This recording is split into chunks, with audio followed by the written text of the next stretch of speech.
Hello, I'm Luke Hatfield. You join me and Wolves correspondent Joe Edwards. Joe, I think a lot of Wolves fans watched a game last night. A lot of football fans watched a game last night, and they saw the horrific injury that Raul Jimenez suffered. Wolves have issued an update on his condition. What's the latest?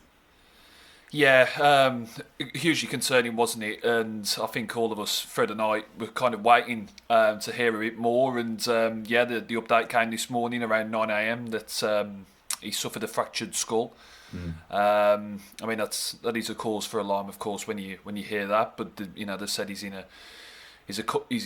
a comfortable state. He's seen his partner Daniela, which is good to hear. And the Wolves thanking all the medical staff at the ground for everything they did, and of course now kind of asking for a bit of privacy for Raul, and there'll be further updates in due course. It's of course any time we see a head injury and an incident that was so kind of. I mean, there's no other way to describe it really. It was kind of a sickening incident, wasn't it? It's such an audible thud and collided at such speed. Wolves did him proud in the end. It was an absolutely fantastic performance given the circumstances. I mean, seeing a teammate and a friend stretch it off in such circumstances to go and put in the performance they did and win at Arsenal deserves huge credit. And now attention just kind of turns towards Jimenez and hoping that he has a swift recovery. I mean, we've fractured skulls. I mean, it is a bad injury. There's no getting around it. It's not something that's going to be a quick recovery. And some players have kind of, depending on what's happened, have had to retire and things like that. But the other players like Don Goodman, who was actually covering the game last night, did recover in around 6 months or so. So I think for now it's too early to speculate and to kind of put a time frame or anything like that. There's no need to worry about that or I think focus on that too much, to be honest. The main thing is just wishing Jimenez well. Plenty of well wishes from fans, from other teams, from other professionals. Raheem Sterling with a message of support on Twitter, and everyone's just wishing Raul a speedy recovery. He's a brilliant footballer, and by all accounts a brilliant person as well. So just wishing him as a swift and as healthy a recovery as possible. Yeah, and we of course echo those thoughts from everyone at the Express at the start. Joe, obviously that there's been plenty of discussion about this. One of the big talking points, of course, has been that of concussion substitutes. There's been discussions, in the press, in the media throughout the morning. I suppose a lot of it centred around David Luiz and the fact that he carried on and he played through that first half. He was pretty heavily bandaged up, and it was fairly obvious that those bandages, that by half time they were almost covered in blood, weren't they? And there's a lot of discussion now. Should Luiz really have carried on playing?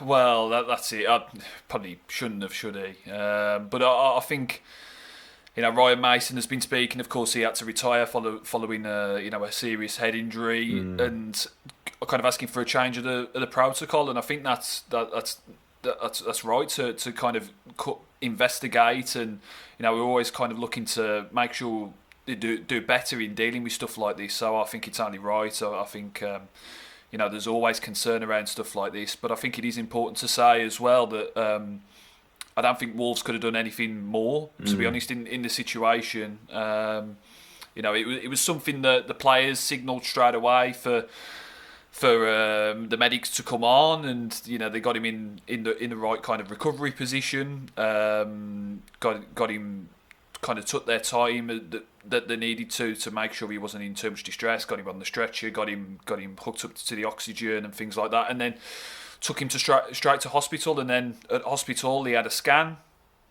and then after the scan, he was deemed that he needed to have the operation there and then, really. So he had the operation.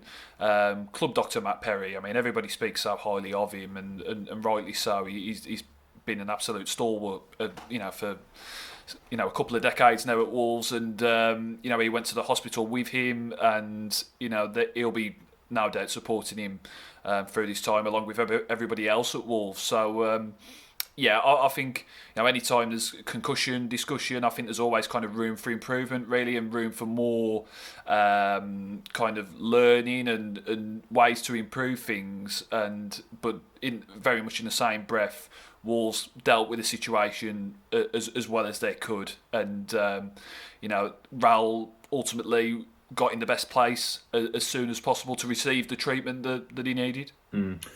And obviously for Wolves, it's a big blow, but I mean their thoughts, as you would expect, are purely with Raul and his loved ones right now, because ultimately, things happen on a football pitch, and at the end of the day, football's not the be all and end all. The real fact of the matter is here. Let's make sure that Raul Jimenez is okay as a person. Yeah, he's just recently become a father, and that's the main thing. It's the human being behind it. I mean, we mentioned he's a brilliant footballer, and for Wolves fans, has given them so many happy moments over the last few years with his brilliant goals and his all round play. I mean, we've said he countless times, and he absolutely rings true that he's one of the best strikers in Europe, perhaps even world football. To be honest, when he's on his game, and he's a brilliant footballer.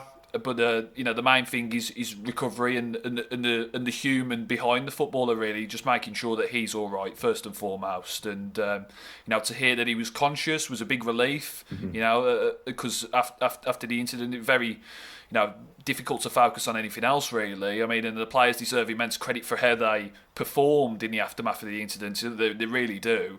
But you've just got to focus on the man and his recovery, and just fingers crossed that he has as good a recovery as possible. We've got to be a bit patient, and just kind of wait for updates, and hopefully we'll get more good news as the weeks go by now.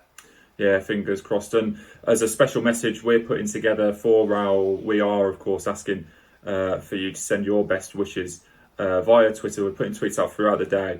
If you've got a message for Raul that you want passed on, we're going to put a special message together for him.